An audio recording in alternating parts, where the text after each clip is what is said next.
Kesepian. Apa itu kesepian dan kenapa itu bisa terjadi? Kesepian bagi sebagian orang sering dianggap sendiri. Itu tidak sepenuhnya benar dan juga salah, tapi kurang tepat, karena kesepian dan kesendirian itu memiliki makna yang berbeda. Inti kesepian bukan soal jumlah orang yang berada di sekitar kita, ini tentang kualitas keterhubungan dengan orang lain. Sendiri bukan berarti kesepian atau bahkan bisa menenangkan.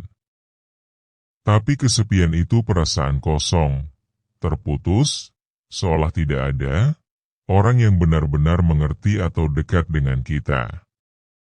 Ada 3 perasaan kesepian yang sering terjadi pada diri manusia: kesepian sosial, kesepian emosional, dan kesepian eksistensial. Kesepian sosial terjadi karena kurangnya relasi sosial antar manusia satu dengan yang lain, misalnya tidak punya komunitas, teman, orang hanya untuk sekadar ngobrol. Ini membuat orang yang merasakannya menarik diri dan memilih sendiri, atau karena pindah ke kota baru, tidak kenal siapapun. Kesepian emosional terjadi karena orang di sekitar kita, pasangan ada, tapi merasa tidak dipahami, dimengerti, punya teman banyak, tapi merasa sendiri. Ini yang disebut ramai di luar, sepi di dalam. Terasa kosong dan hampa. Padahal punya teman, sahabat, keluarga, tapi tidak ada koneksi mendalam dari kedua belah pihak. Kesepian eksistensial. Lebih dalam lagi, orang yang merasakan dan mengalami ini tidak terhubung dengan makna dan arah hidupnya sendiri. Pertanyaan yang sering terjadi seperti, untuk apa semua ini? Kenapa aku merasa kosong padahal punya segalanya? Hal ini biasanya muncul dalam krisis identitas, kehilangan arah, atau saat merasa hidup itu tidak berarti.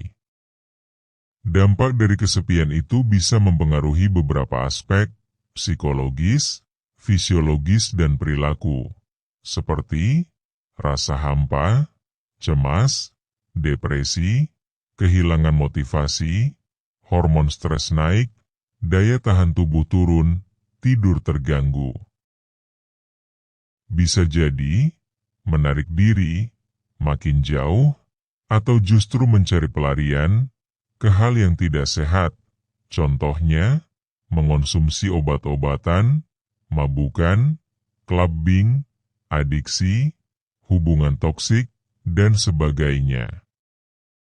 Akar penyebab kesepian itu biasanya terjadi karena perubahan pola hidup, pindah rumah, kehilangan orang terdekat, putus hubungan, atau dari perbedaan nilai dan tujuan, merasa gue beda sendiri dalam kelompok, tidak cocok dengan kebanyakan orang, mereka gak mungkin ngerti aku. Dari sosial media, seperti ilusi koneksi, dating app, IG, TikTok, banyaknya notifikasi, tapi minim interaksi nyata. Pola pikir juga tetap berpengaruh pada kepercayaan diri, insecure, overthinking berlebihan, merasa diri tidak layak dicintai, atau takut membuka diri buat orang baru. Jika orang yang merasakan ini terus berlanjut tanpa mencari solusi terbaik untuk dirinya, maka akan terjadi sesuatu yang tidak diharapkan. Solusi mengenai permasalahan ini ada beberapa hal, mulai dari mengisi kekosongan diri, mulai dengan cara kenal diri, cari kesibukan baru, hobi, olahraga atau kenalan baru yang satu frekuensi.